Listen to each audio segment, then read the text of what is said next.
नमस्कार विद्यार्थी मित्रांनो, सीईटीचा हा छोटासा एक व्हिडिओ की जो रोटेशनल कायनेटिक एनर्जी वरती आपण आज एमसीक्यू पाहणार आहोत. Rotational kinetic energy that is the half of I omega square. Rotational kinetic energy it is half of I omega square. तर याच्यावरती जे काही प्रश्न आहेत ते प्रश्न रोलिंग मोशन वरती पण आहेत. मग याच्यामध्ये या ठिकाणी रोलिंग मोशनचं जर प्लेन सरफेस असेल, फॉर प्लेन सरफेस, आणि त्याची टोटल जी कायनेटिक एनर्जी जी आहे ती translational kinetic energy plus rotational kinetic energy. So for the rolling motion the kinetic energy is equal to half of M V square plus half of I omega square. If I is the moment of inertia, that is mk square, omega is the v upon r. By putting these values, we get the half of mv square into bracket 1 plus k square upon r square. Okay. Kinetic energy, total kinetic energy of the rolling bodies. मग rolling bodies मध्ये या ठिकाणी कुठल्या कुठल्या symmetrical object role होऊ शकतात. For example ring अशी आहे की त्याचा मोमेंट ऑफ इनर्शिया इतर सर्व सिमेट्रिकल ऑब्जेक्ट पेक्षा कसं आहे जास्त, because the mass is concentrated at its ring. मग याच्यामध्ये मोमेंट ऑफ इनर्शिया याचा जर आपला याचा जर रोलिंगच्या मोशनला याचा असा असेल विथ फ्रिक्शन असेल, तर या ठिकाणी हा जो आहे के स्क्वेअर अपॉन आर स्क्वेअर प्रत्येक ऑब्जेक्टसाठी काय येतो ते पाहूयात आपण. आपल्याला माहिती याचा मोमेंट ऑफ इनर्शिया किती आहे, एम आर स्क्वेअर आहे या ऍक्सिसवरती. M R square is equal to M K square असं जर केलं तर K square upon R square for ring it is 1. K square upon R square it is 1 for the ring.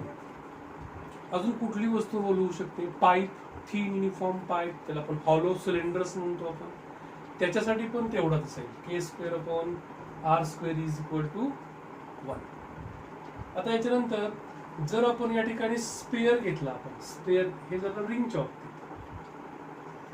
जर sphere घेतला तर K square upon R square ची value काय असते, when the sphere rolls, solid sphere rolls, then it rotate about its diameter, then the moment of inertia of sphere about the diameter, that is a 2/5 mr square. तर याच्यामध्ये solid spare साठी वेगळा असेल आणि hollow spare साठी वेगळा असेल. तर 2/5 mr square is equal to mk square. So k square upon r square is at 2/5 because m get cancelled. मग या ठिकाणी सॉलिड स्पेअर साठी k square upon r square किती आहे, 2/5. याच ठिकाणी जर मी हॉलो स्पेअर घेतला तर तो 2/3, कारण त्याचा मोमेंट ऑफ इनर्शिया 2/3 आहे अबाउट द डायमीटर. जर आपण डिस्क घेतली, डिस्क किंवा सॉलिड सिलेंडर घेतला तर त्याचा मोमेंट ऑफ इनर्शिया किती आहे, about the axis which passes through centre and perpendicular display it is mr square upon 2 एवढा आहे. तर याच्यामध्ये याचा is equal to M K square केलं आपण तर K square upon R square is the half. म्हणजे K square upon R square ची व्हॅल्यू जी आहे ती डिस्क साठी किती येते, हाफ येते. किमान काही गोष्टी लक्षात ठेवत आपण, रिंग साठी किती येतं 1, सॉलिड स्पेअर साठी किती येतं 2/5, डिस्क साठी किती हाफ, किंवा सॉलिड सिलेंडर साठी किती half, hollow thin hollow cylinder साठी किती 1 येऊन जाईल. त्यानंतर हॉलो स्पेअर साठी काय येऊन जातो 2/3.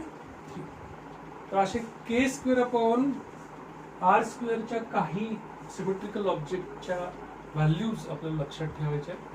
तर या ठिकाणी rolling motion on inclined plane मध्ये आपण फायनल वेलॉसिटी काढतो आपण when the reaches at the bottom, that is a v is √2 gh upon 1 plus k square upon r square, आणि ॲव्हरेज ऍक्सेलरेशन काढतो, that is g sin theta upon 1 plus k square upon r square. तर या ठिकाणी याच्यावरचे जे काही MCQ आहेत rotational kinetic energy वरती, त्याच्यामध्ये हा एक भाग आपल्याला लक्षात ठेवायचा आहे की rotational kinetic energy is the half of I omega square. असं लिहितो आपण. आय ओमेगा म्हणजेच अँग्युलर मोमेंटम आहे. जर याला आपण असं लिहिलं half of I square omega square upon I, ठीक आहे. म्हणजे एक मोमेंट ऑफ इनर्शिया वरती जास्तीचा घेतला, खाली एक घेतला, आपण मल्टिप्लाय डिवाइड केला आपण, तर याला आपल्याला असं लिहिता येईल half of L square upon I. असंही याचंही एल स्क्वेअर अपॉन आयचंही एक्सप्रेशन आपल्याला वापरायचं आहे. त्या ठिकाणी याच्यावरचे जे काही रोटेशनल कार्टिकलचे जे काही एमसीक्यू आहेत ते पाहूयात आपण, ठीक आहे. त्यातला पहिला एमसीक्यू जो आहे तो कसा आहे, सॉलिड स्पेअर अँड डिस्क, दोन वस्तू आहेत, solid sphere and the disc of equal radii R rolling on the incline plane without slipping. जर स्लिप झाली तर रोल होणारच नाही, without slipping. One reaches earlier than the other due to different, म्हणजे एक आधी पोहोचतो एक नंतर पोहोचतो. हे कशामुळे होतं आणि आधी कोण पोहोचेल, तर या ठिकाणी इथं इन्क्लाइन प्लेन वरती आधी कोण पोहोचेल, ज्याचा मोमेंट ऑफ इनर्शिया किंवा त्याचा रेडियस ऑफ गायरेशन हा जास्त आहे, ठीक आहे, तो आधी पोहोचेल. मग याच्यामध्ये या ठिकाणी इथं आपल्याला रेडियस ऑफ गायरेशन, ठीक आहे, म्हणजे याच्यामध्ये चार ऑप्शन कुठले कुठले दिलेत, साईज दिलेला आहे, फ्रिक्शनल फोर्स दिलेला आहे, मोमेंट ऑफ इनर्शिया दिलेला आहे आणि रेडियस ऑफ गायरेशन. तर याच्यामध्ये या ठिकाणी सॉलिड स्पेअर आणि रिंग नाही, डिस्क आणि सॉलिड स्पेअर दिलेला आहे.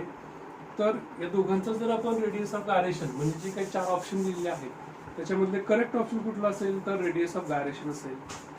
तर one reaches earlier than the other, म्हणजे त्यापैकी एक आधी पोहोचेल एक नंतर पोहोचेल. याचं रिझन काय असेल तर दोघांचा रेडियस ऑफ गायरेशन कसा आहे, वेगवेगळा आहे.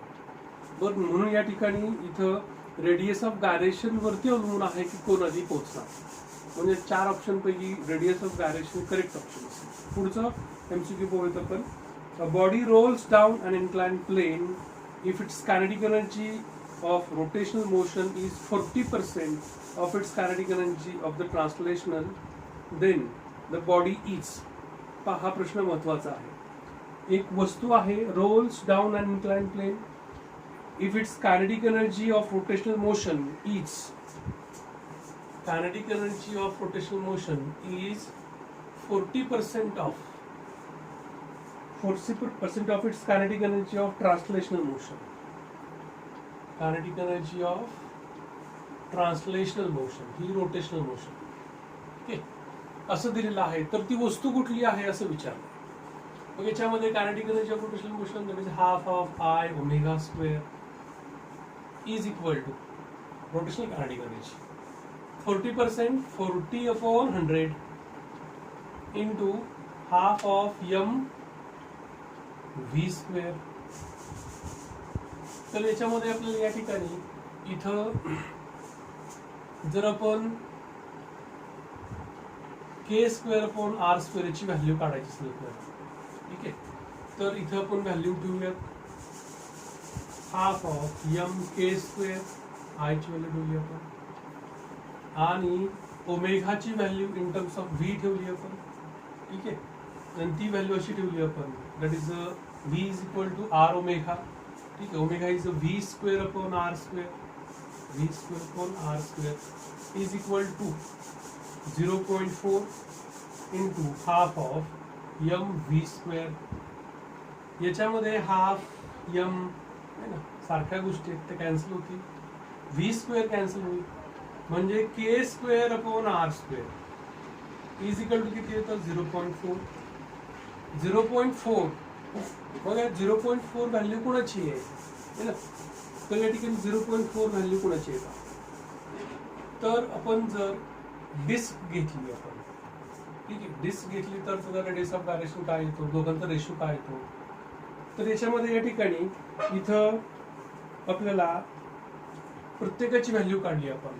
डिस्कची व्हॅल्यू किती आहे, M R square upon 2 is equal to M K square, ठीक आहे. तर K square upon R square is half 0.5 येते, K square upon R square is equal to 0.5, हे आहे 0.4. याचा अर्थ या ठिकाणी ती डिस्क नाही आहे. मग काय आहे दुसरी व्हॅल्यू पाहूयात आपण. स्पेअर घेतला आपण, ठीक आहे, स्पेअरच्या ठिकाणी आपण या ठिकाणी रिंग घेतला तर याची व्हॅल्यू 1 आहे माहिती आपल्याला. ठीक आहे. त्यानंतर आपण सॉलिड स्पेअर घेतला तर काय तर K square upon R स्क्वेअरची value काय येते? It is 2/5. 2/5 it is 0.4. ठीक आहे. सॉलिड स्पेअर साठी 2/5 किती आहे? 0.4. So for the solid spare it is 0.4.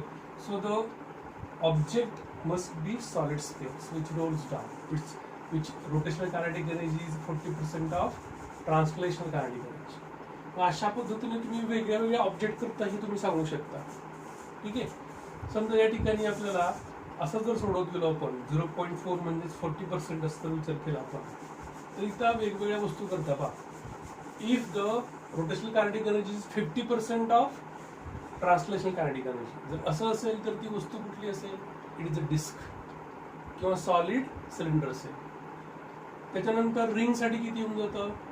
100% येऊन जातं कारण K square upon R square is 1 येऊन जातं. अशा म्हणजे वेगवेगळे ऑब्जेक्ट करता या ठिकाणी म्हणजे या रेशोवरनं तो ऑब्जेक्ट कुठला रोल होतोय ऑन इन्क्लाइन प्लेन ते आपल्याला काढता येऊ शकतं. ठीक आहे. तर या ठिकाणी इथेच थांबवूयात आपण, बाकीचा भाग नंतर बघूया.